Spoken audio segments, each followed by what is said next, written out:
Hello, welcome to HCC MovieMakers Academy Movie Reviews. I'm Trey Dixon. And my name is Nguyen. And we just saw When Marnie Was There. When Marnie Was There is the new Studio Ghibli film from director Hiromasa Yanabayashi, and it centers on a young girl who suffers from asthma who's sent out into the country to live with her aunt and uncle, and upon arriving is immediately captivated by a mysterious mansion and the even more mysterious young blonde girl that lives inside. And I don't want to give anything else away about this plot because That's pretty much it. this is one of my favorite films of the year. What do you think?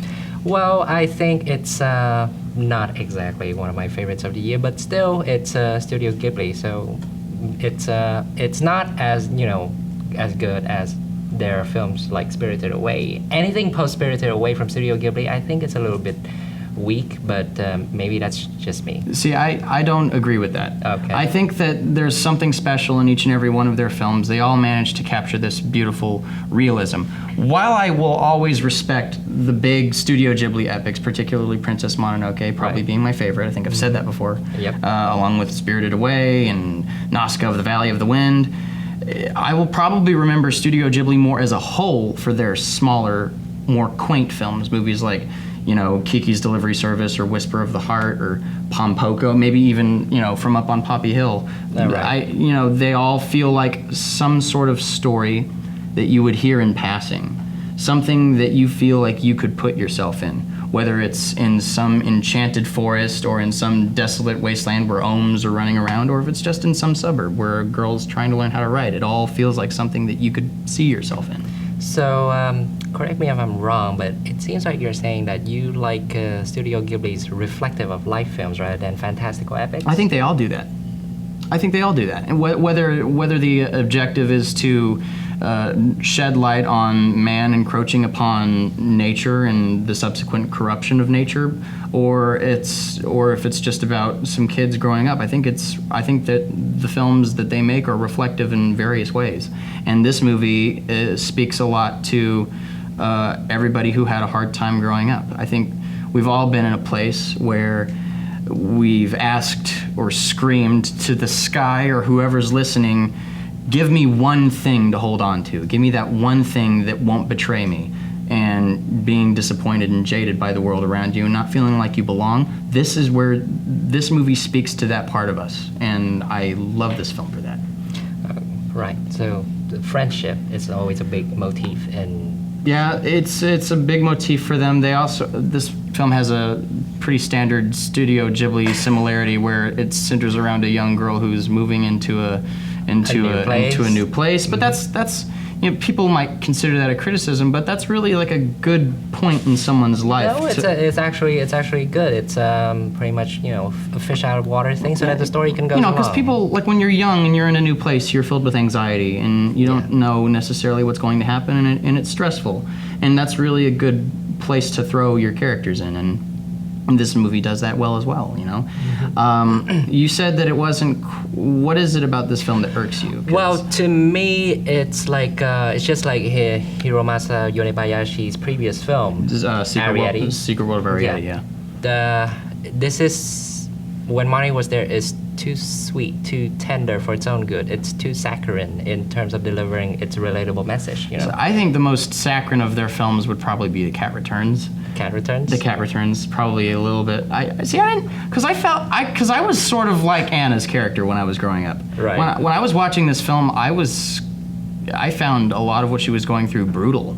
Mm-hmm. It's kind of sentimentalized, but at the same time, you can't help but relate to this person. Right. It's a big, terrible situation that she finds herself thrust into, and I think we're all with her for the most part. Mm-hmm. If I were to have a real issue with this film, it would be the whole movie is sort of centered around like a plot convenience. Like, how would she end up in this place where she would meet Marnie, and then this whole series of events like occur in the way that they did, and have it all wrap up the way that it did. But really, it's also like Marnie's motivations were slightly muddled, but that's only because you don't necessarily understand who she is, like during the first and second acts, which is something I would recommend. I would recommend that if you're going to see this movie, try and watch it twice, because you'll find the second experience a lot more rewarding than your initial viewing. It's a movie that kind of deserves to be seen twice. I do agree with that too. But anyway, even though personally I don't think it's much of a success in terms of storytelling, but Ghibli keeps it consistent with beautiful animation. Absolutely. Everyone's jumping on the computer bandwagon. It's just like CGI, 3D, and more fancy textures and all that sort of stuff. No, these guys, pencil and papers, a lot of papers. People are jumping on something of a CGI bandwagon, but I wouldn't mind it so much. Right. I mean, there's nothing wrong with CGI animation if it's done well, and I feel like, DreamWorks with the How to Train Your Dragon movies have done an exceptional job with their CGI animation. You see a clear upgrade between the first one and the second film too. Something that Pixar has been doing, they get sort of better with their animation, but you got to tell a depthful, interesting story with characters that you can relate to. And I don't think, or at least the people who make these movies, realize that children care about that. If I grew up with, Kiki's Delivery Service. I grew up with My Neighbor Totoro, and I was wrapped up in the emotion of it. I think that kids are sort of missing out on something. I mean, we get really great special effects, but the days of us caring about that are long gone.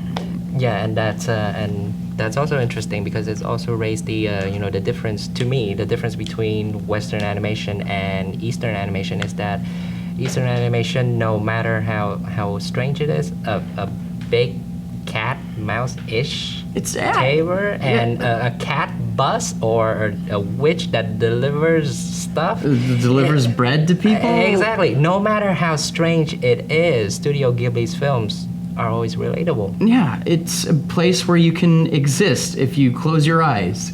As opposed to like Western animation where it's all like, wow.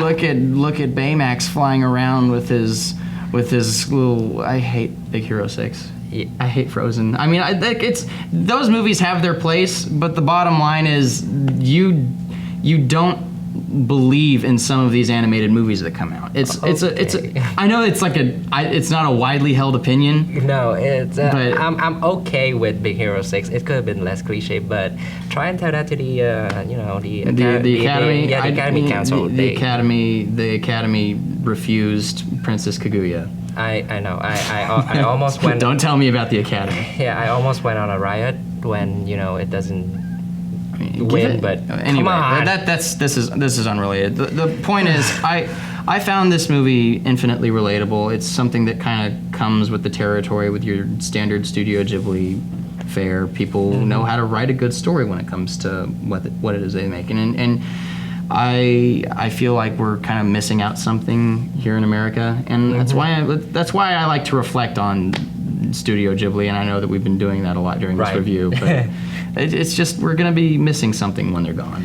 Yeah, and unfortunately this is going to be their last feature film for a while. I hope they come back. They need to come back. Of all the things that need to come back, why does Twinkie gets to come back when Studio Ghibli has to go? It's just why do these singularly gifted artists leave us when we get Cars 3 and garbage that no one will remember in 20 years. So anyway, what would you give this movie? I would give it a 7 because like all Ghibli's films, it is beautifully animated, but unlike previous, widely acclaimed Ghibli films, this one is a little bit too soft. And it has a very expository third act that, it's not your usual Ghibli storytelling fare. But then again, it's good. I really like this movie, and I totally bought into all of it. I'm going to give it a 9. Okay. Thank you for watching HCC MovieMakers Academy movie reviews. We're brought to you by the Houston Community College Filmmaking Program and HCC TV. We love movies, and if you love movies too, then check out our website, www.hccs.edu, and enroll yourself in the art of filmmaking. Check out our YouTube channel and subscribe if you would like to receive more reviews just like this one. As always, thank you so much for watching, and we will see you next time. Absolutely.